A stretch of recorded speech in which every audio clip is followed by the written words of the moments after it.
friends, welcome back to my channel.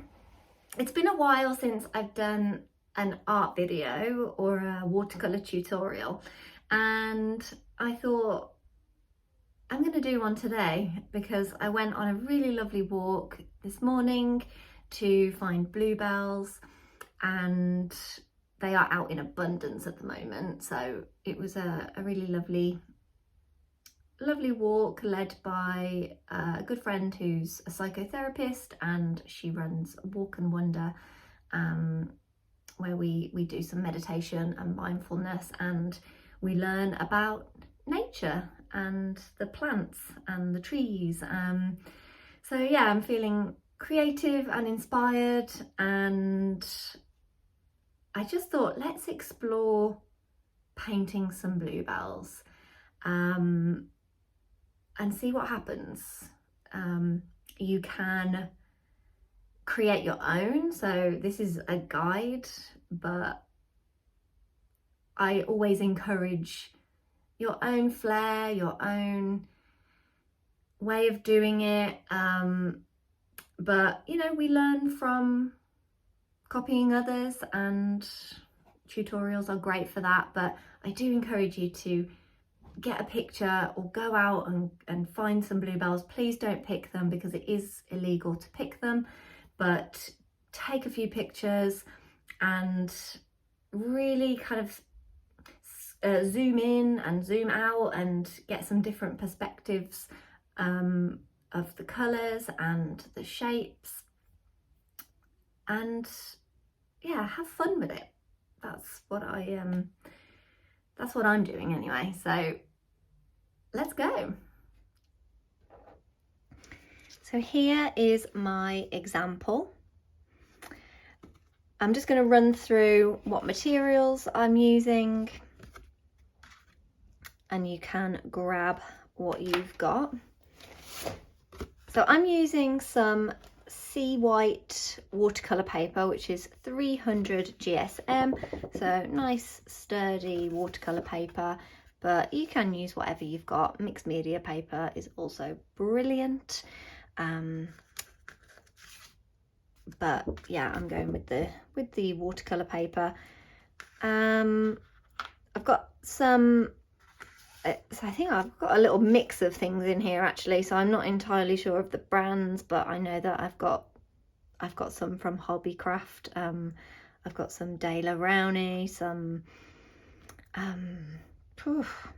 yeah, I'm not sure, but we're not worrying too much about that. It's whatever you've got, it can work. You can make it work. Water, pot of water, and obviously some brushes. Now I am going with, I've got this brush which is a number 7 and has a point on it, and I like using these kinds of brushes because, especially for something like this that has these little flicks and these little bits of flower that, you know, the bits of the flower that kind of tease off. So I'm going to stick with this. It's not a huge brush because for something quite delicate like this with some detail, we don't really need anything too chunky. Again, you can really experiment. If all you've got is a big brush, how can you use it to create some more detail? Or maybe you just go with more of an abstract style and focus on colour. So I've got a picture up in front of me of some bluebells that I took today. So make sure that you've got your reference photo, or go out and take some pictures and actually be very delicate with them, but actually go and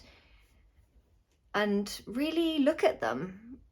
Really look at the different kinds of colours that you can see in them, because we do have a little bit of blue in there. There is purple in there and different shades of blues and purple, so it's not just one colour. there's a whole range in there. So if you wanted to make it more true to the plant, then yeah, then actually go out and have a look at them, or get up close in a picture if you can.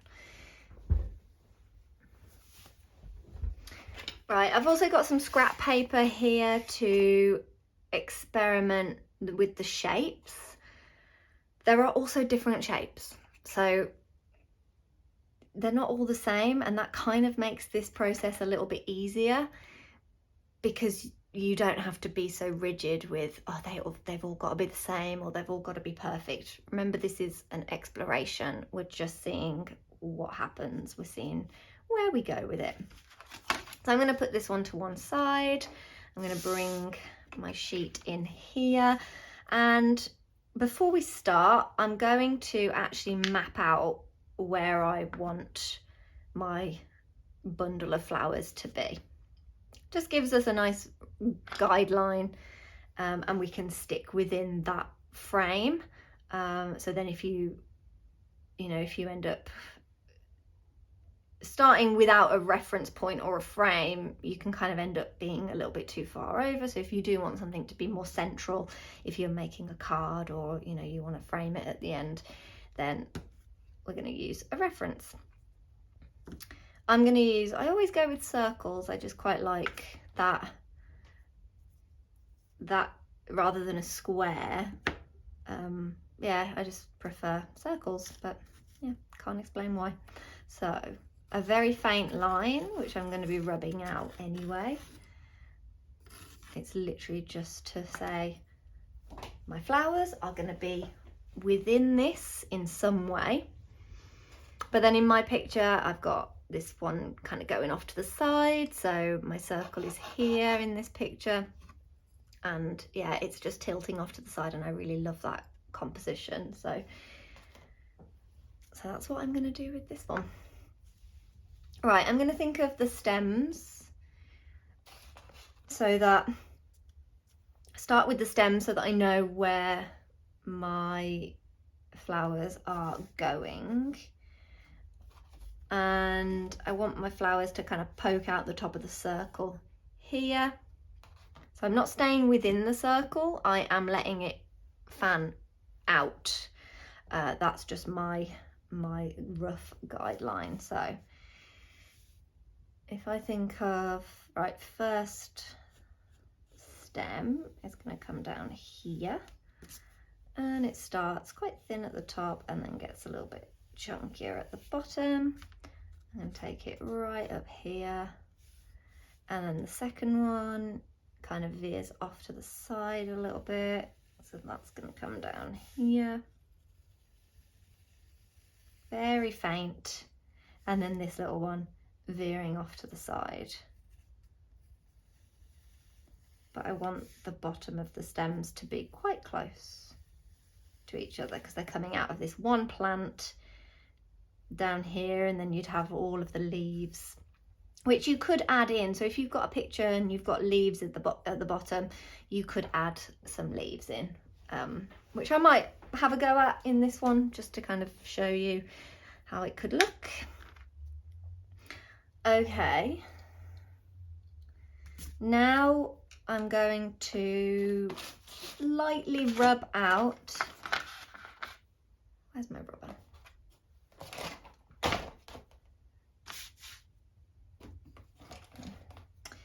Lightly rub out the edges of the circle, just faint enough I can still see it.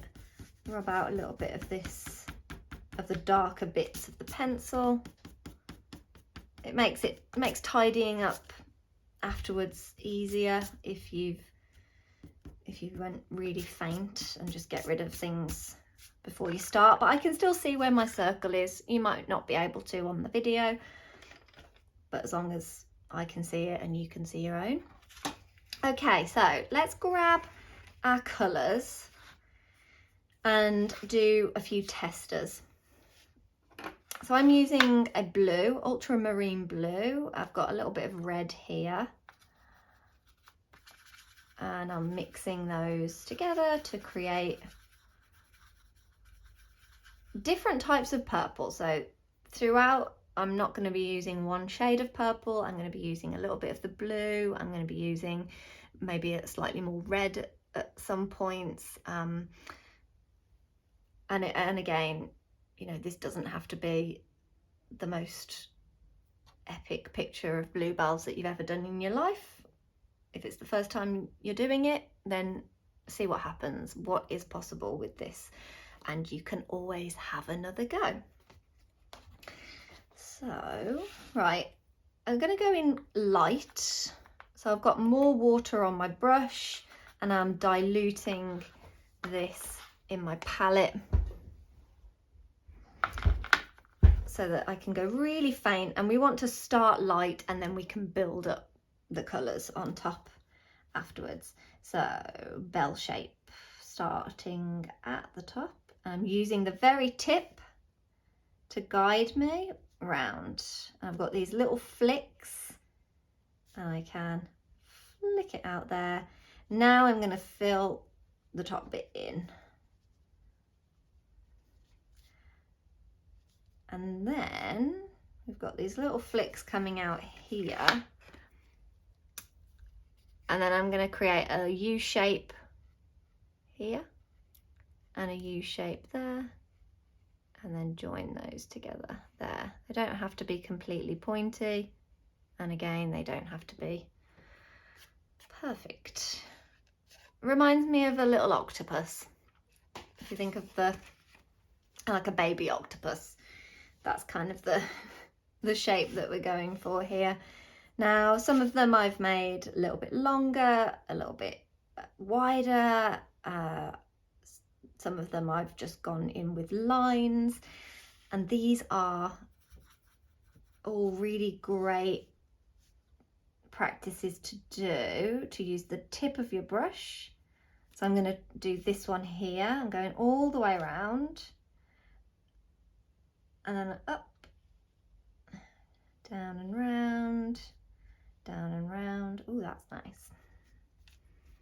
Yeah, so that's quite a nice one there. If you have got your reference photo, what I would suggest is have a go at looking at your picture quite far away.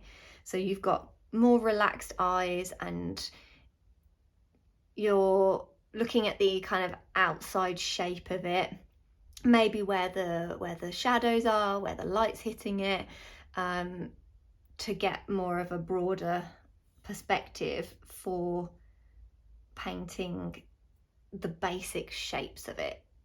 So we're not getting bogged down in any kind of detail. We're just getting the shapes that we can see on our main picture.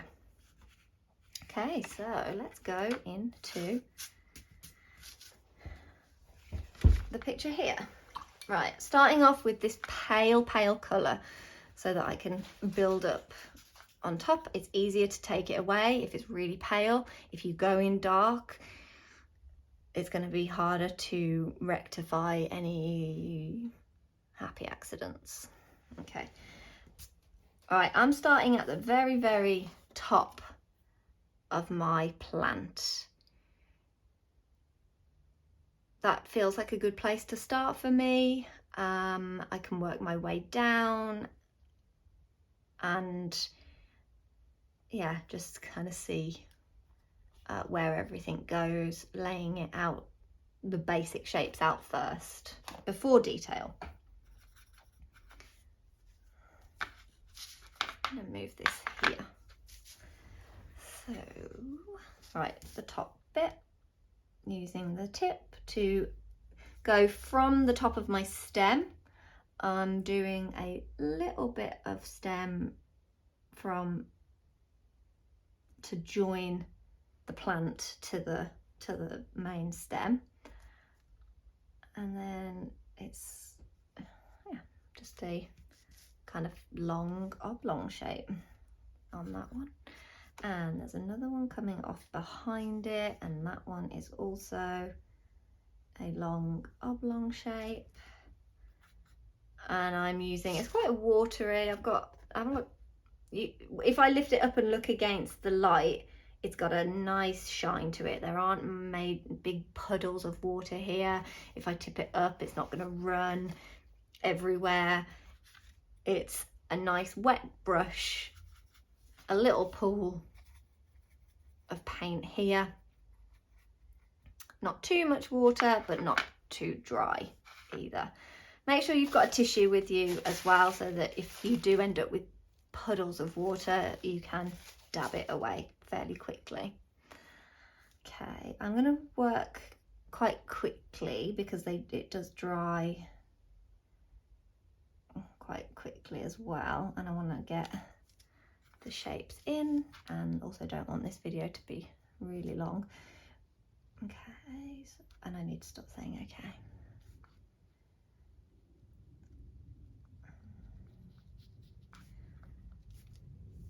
Now, with this first one, I'm being very loose with my shapes. I'm not worrying too much about these bottom bits here. You can, if you want to make sure that you've got your shapes drawn out to guide you, and you can always zoom into your picture and just see what each one looks like. They do all look quite different. So if you want to do that, I would recommend it. I'm going in very loose because I know that I can go over it afterwards and add more detail. As I said, for now, I'm getting the basic shapes.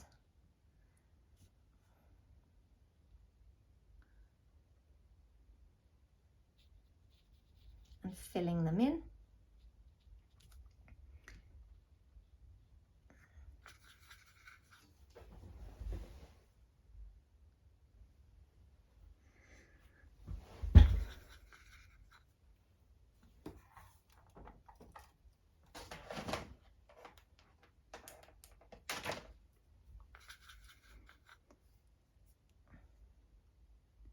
And I'm going to go over to this one here. So I'm starting at the top and I'm working my way down, and I want to just start adding in these other ones over here so that they get space.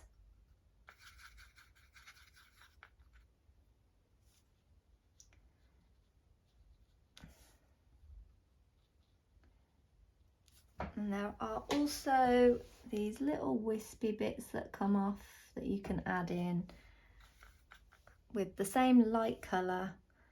Don't forget to add your stem, I don't know what they're called, the bit that the flower hangs off.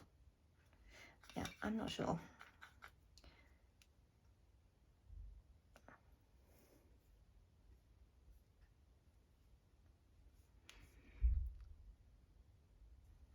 So I've got a flower here, and then I've got one hiding behind it.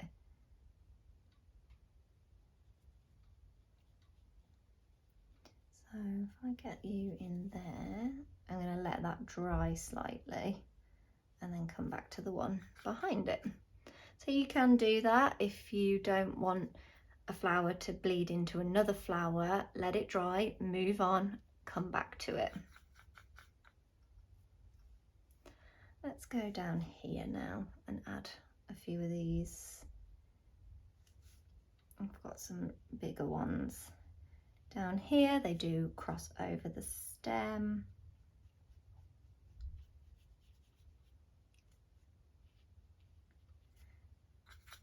And I'm not filling on some of them. I'm not filling it all in completely. I quite like leaving gaps where the bottom of the bluebell curves under, and then I can come back and add to it if I want to.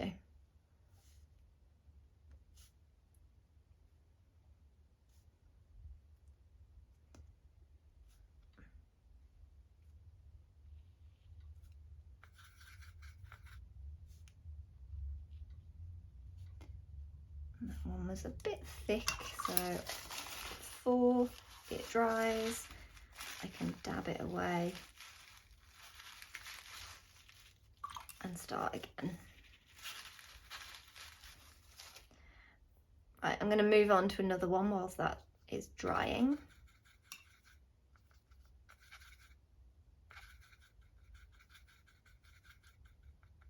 And you can see I'm running out of paint, so I'm mixing up some more, making it nice and diluted.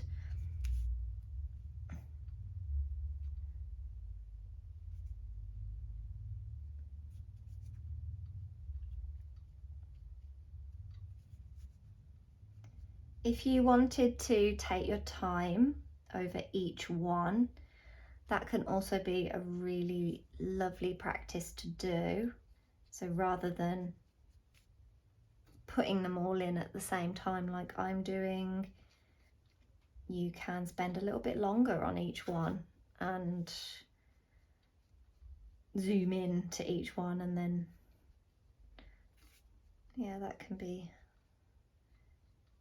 quite nice. I think as a composition, if you are creating a piece like this, personally I like to get everything in really pale, and then you know where you're at. You're not going to end up with a massive flower over here and then a teeny tiny flower over here. So thinking about perspective in your picture.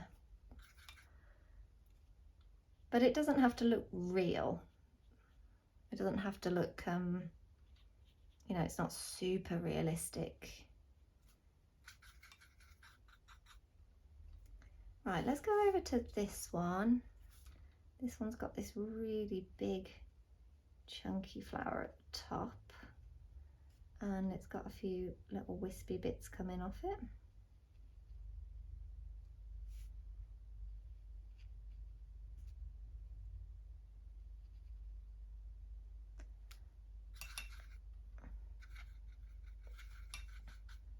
And yeah, yours might look different to mine, of course, depending on what reference picture you are using.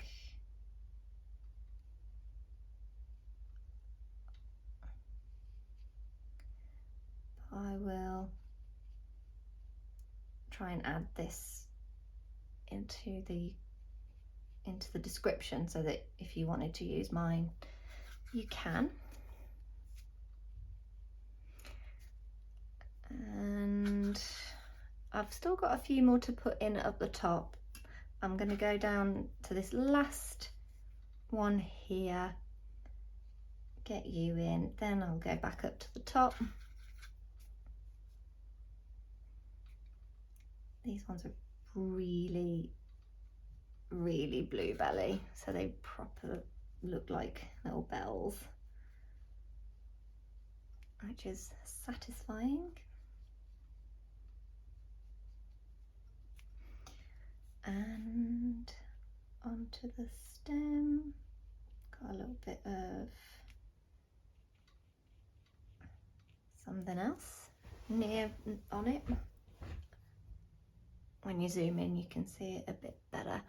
So adding in these last few up the top, I've got one hiding here.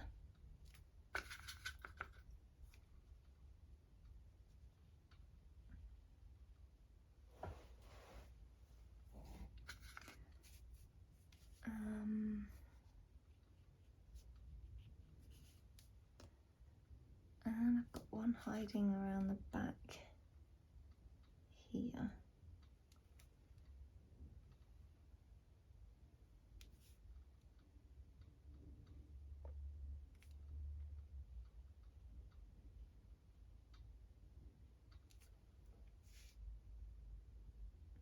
Ooh, and another little one here.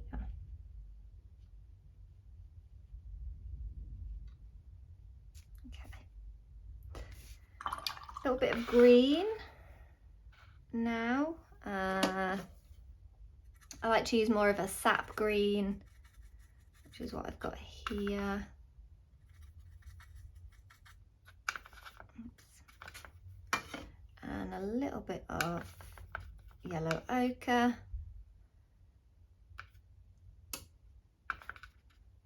Again, quite pale. I'm gonna colour in my stem, paint it in very loosely. So I'm really, really light here with my brush. I'm not pressing down too hard. I'm skimming the paper with the very tip of the brush. Doesn't matter if you go outside the lines of your stem, but if you want to be a bit more precise with it, then go ahead. Take your time with it.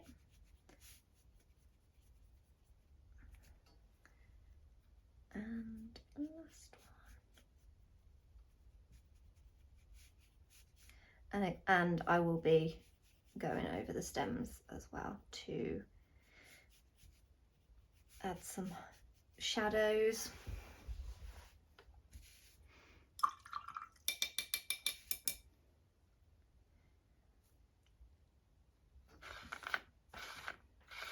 Now I need to darken up my colours, or intensify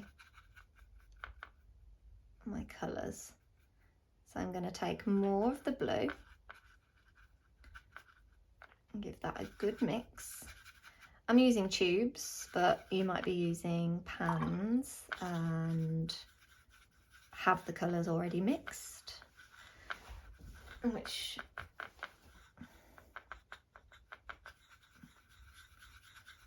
is fine.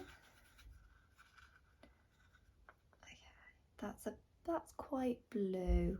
Maybe a little bit more of the red. So mixing red and blue to get this purple colour, and really, really, as I said, pay attention to your reference picture and where you can see more shades of blue and more purpley bits. I'm going to use a dark purple blue for the shadows, and I'm going to start at the top and going in with the very tip of my brush, going over it, but leaving some of those lighter bits to come through. So this is where you can zoom into your picture and really look at where's the light hitting, where are the shadows. You don't want to cover up the whole of these underneath bits, because there's so much in them. Those are your highlights.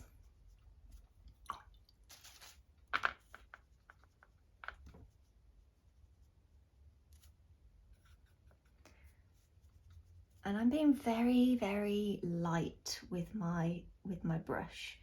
Very light with the tip of my brush. I don't want to cover up all of that underneath bit.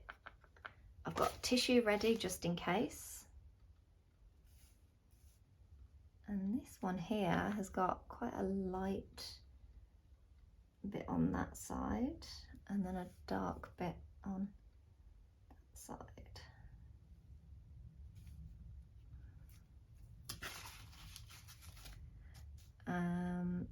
So this layer isn't the final layer either. There will be, well, there can be another.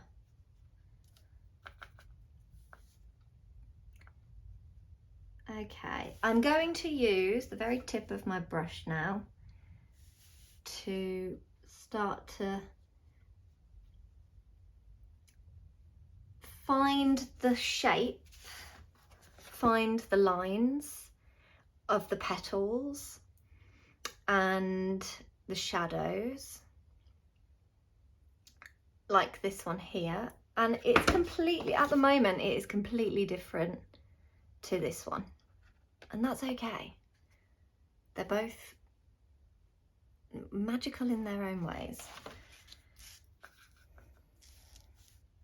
A bit of blue, and the top bits are a little bit bluer.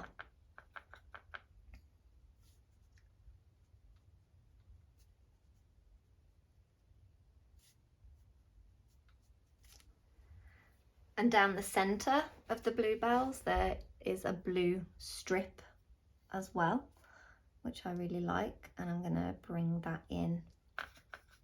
bit when it's dried.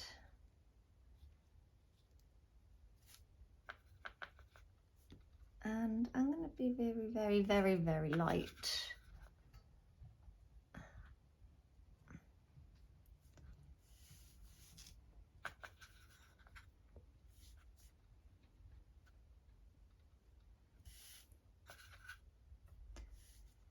Yes, oh yeah, so that bit where I left a gap of the paper, I'm going to keep that. Try and use a bit of that to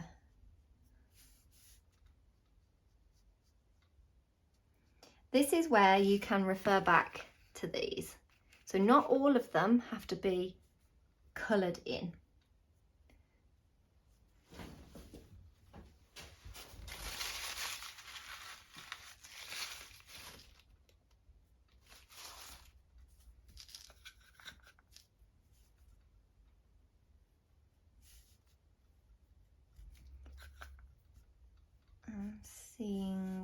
Seeing how they look.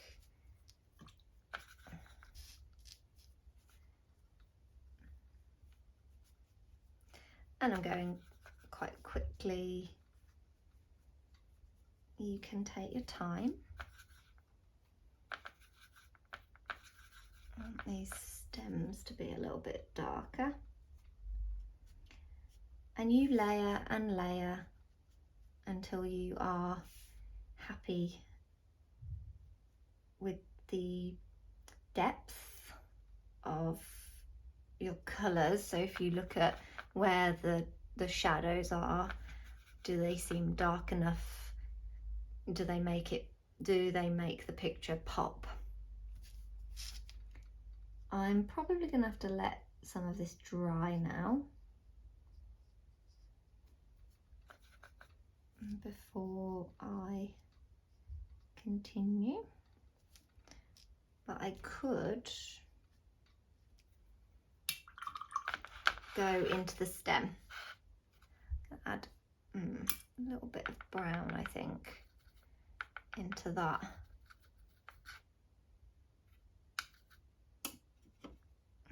Green that I made with the yellow ochre. And I'm going over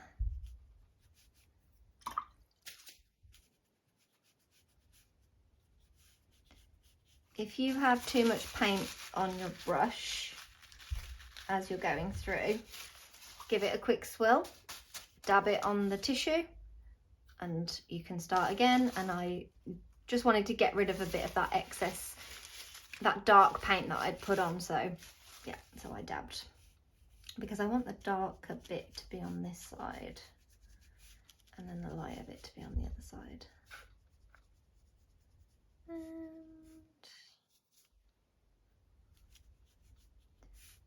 going over.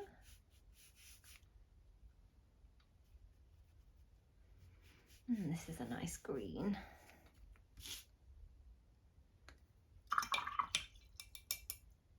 There might be some bits that you think, oh, I need to add, maybe add a few more flowers. It's looking a bit, I think I've missed one. It's looking a bit bare. Over here. So I'm going to add a little one here.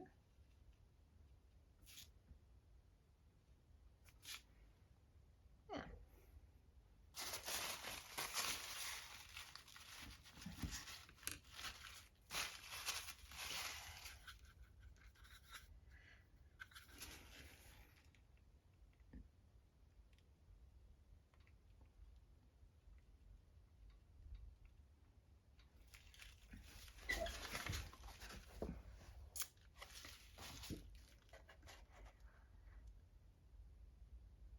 So yeah, slightly different, and that's okay. I've just put my own flair on it. I want to make some of these bits a little bit darker.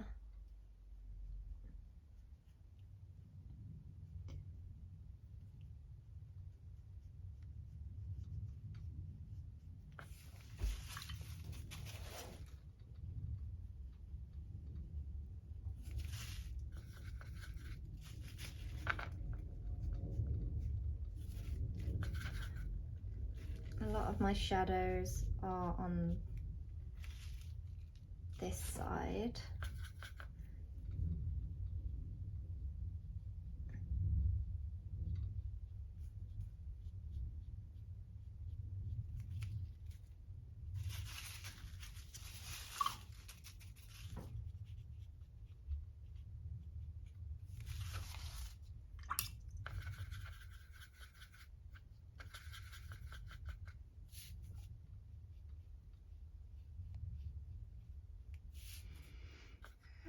And then a few of these bits need to be darker.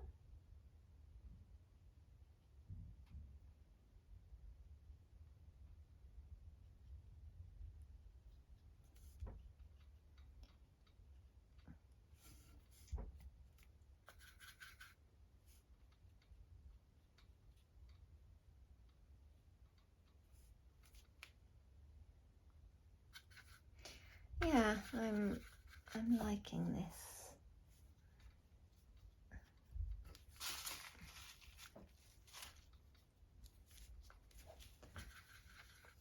I think when it's really dry, I can come in and add some more highlights to it. Not highlights, shadows.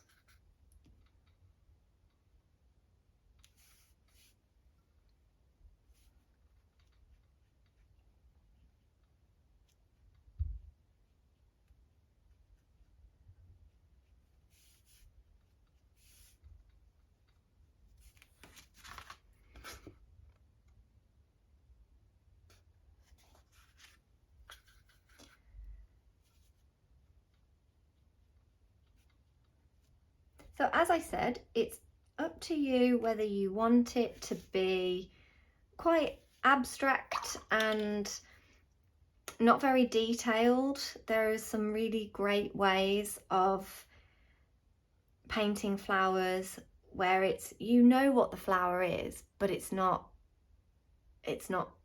as detailed as this. You've got, if you think about the way that the bluebells hang off the stem, that can be a really lovely exploration in itself, where you're just starting off with that base of this is where they could go. And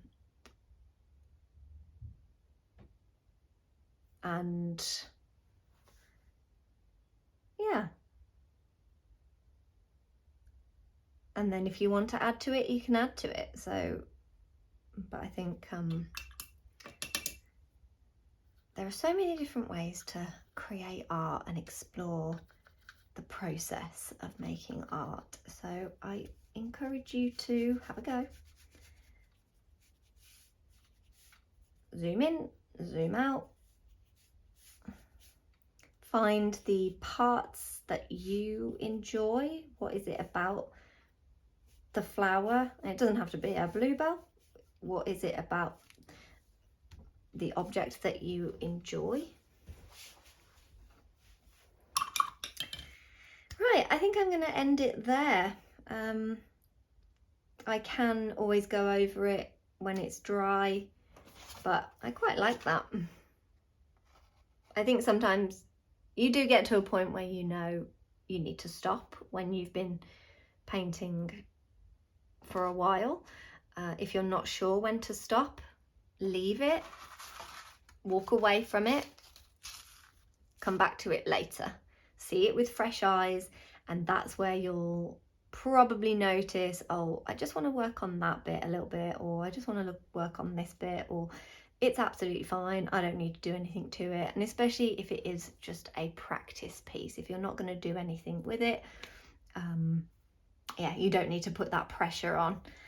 But this is how we learn. We come back to things and what can I do with this? Where could I take this? What is possible with this piece? So for me, I'm thinking about the background. What kind of background would I add? Would I keep that circle? Would I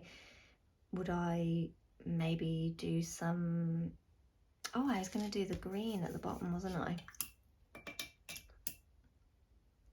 This is where it could go horribly wrong, but it's just a practice piece. Now the leaves, yeah, they come up and they spray over, so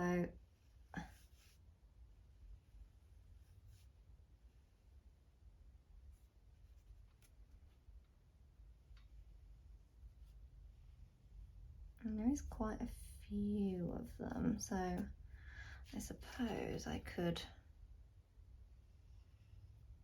oh, that's a nice one, yeah, so you can use the tip of the brush to start you off, and I prefer that because then you get this nice leaf shape.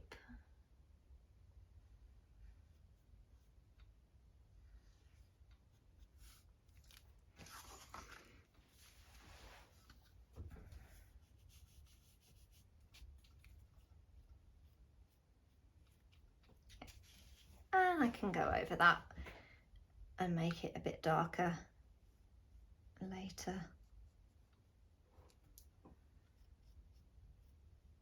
So it looks like there's more than just a few. There we go. So that is our Bluebell tutorial. I really hope you enjoyed this, and let me know in the comments and share it with people if you think that they would enjoy it too. And yeah, thank you for following along. I'll see you soon. Bye.